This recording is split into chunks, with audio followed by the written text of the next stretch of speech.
Hello friends.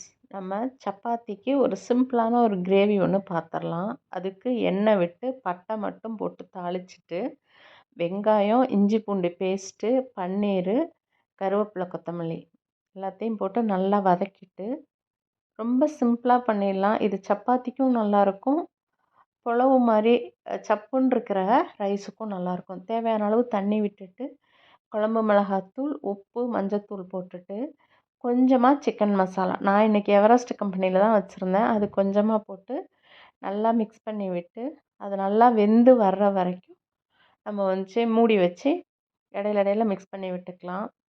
இது சிம்பிளாக இருந்தாலும் ரொம்ப டேஸ்ட்டாக இருக்கும். கொஞ்சமாக இதுக்கு அந்த ஒயிட் சுகர் லைட்டாக போட்டால் நல்லாயிருக்கு. அதுக்கு பதில் நாட்டு சர்க்கரை கூடயும் போடலாம், நல்லாயிருக்கும். இதுக்கு தக்காளி போடாததுனால லாஸ்ட்டில் அந்த மாங்காய் பவுடர் அது போட்டாலும் ரொம்ப டேஸ்ட்டாக இருக்கும். இல்லை அந்த மாங்காய் பவுடர்லாம் இல்லைன்னா ஆறினோன்னே, அதாவது ஆஃப் பண்ணோன்னே லெமன் கொஞ்சம் புழிஞ்சிக்கலாம். ரொம்ப டேஸ்ட்டாக இருக்கும். நான் கொஞ்சமாக இதில் புதினாவும் போட்டிருந்தேன். கருவேப்பிலை, கொத்தமல்லி, கொஞ்சம் புதினாவும் போட்டிருந்தேன். ரொம்ப டேஸ்ட்டாக இருந்தது.